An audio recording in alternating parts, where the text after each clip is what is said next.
Terus saya sebenarnya ragu karena pada saat itu saya masih menganut Islam. Shalom saudara terkasih dalam Tuhan Yesus Kristus. Salam jumpa bagi saudara seiman sekalian. Saya berdoa roh, jiwa, dan tubuh saudara dipelihara sempurna oleh Tuhan kita Yesus Kristus. Amin.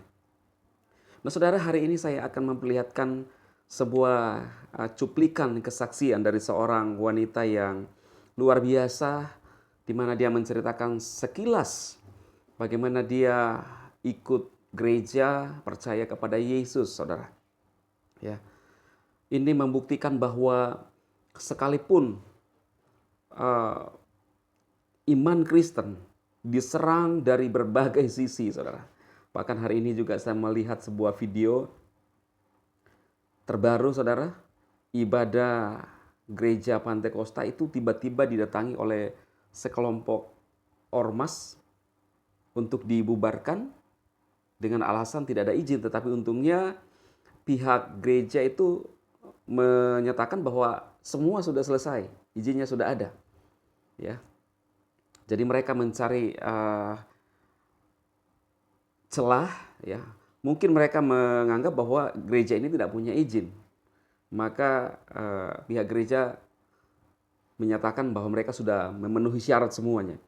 Mereka sengaja untuk mencari-cari mungkin kelemahan atau celah-celah untuk bagaimana mereka bisa membubarkan ibadah. Ini adalah sesuatu hal yang sangat tidak manusiawi menurut saya, saudara, di mana orang beribadah kemudian dihalangi.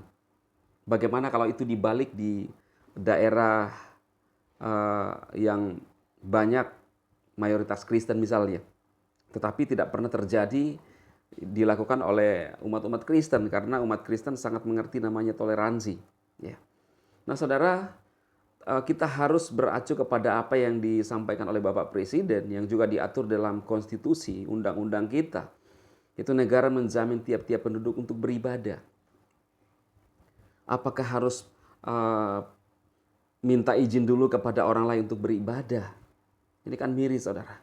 Sedangkan negara menjamin tiap-tiap penduduk untuk beragama sesuai dengan kepercayaan masing-masing dan beribadah sesuai dengan agama masing-masing.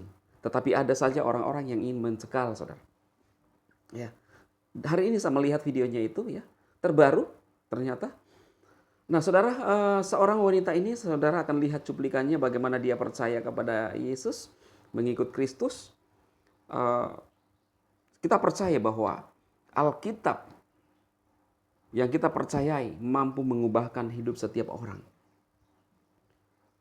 Walaupun bagaimana tekanan dari berbagai sisi untuk menekan, tetapi firman Tuhan itu akan tetap berbuah dan tidak ada orang yang bisa menghalangi apa yang diajarkan oleh kitab suci kita.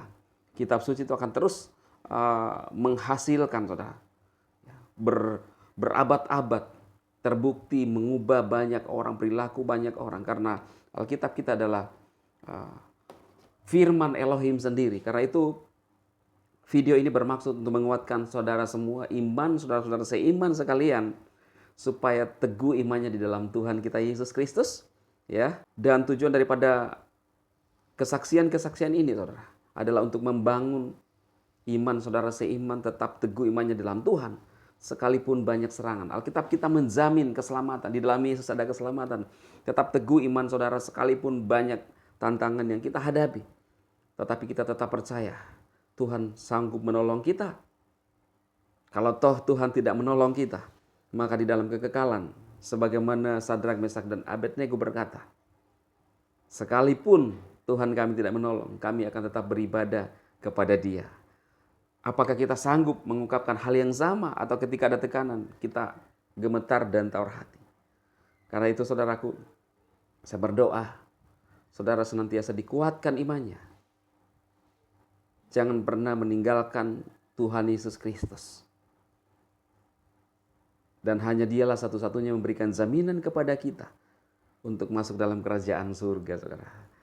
Kita lihat cuplikannya. Selamat menyaksikan. Tuhan Yesus memberkati. Terus saya sebenarnya ragu karena pada saat itu saya masih menganut Islam. Terus saya bilang, oh enggak, kalau mau gereja ya gereja aja gitu kan, gereja. Akhirnya dia gereja,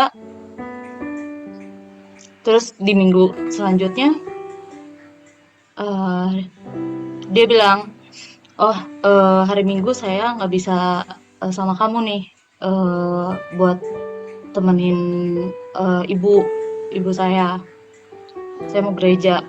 Terus saya bilang, kamu gereja jam berapa? Terus dia bilang, gereja jam segini. Oh, ya udah. Nanti saya bilang kakak saya mau ikut sama kamu. Terus teman saya kaget kan, mau ikut gereja? Nggak apa-apa, nggak apa-apa. Saya pengen ikut gereja sama kamu. Pada saya itu saya ikut gereja. Saya juga banyak mendengarkan firman Tuhan melalui Pak Pendeta di gereja teman saya itu.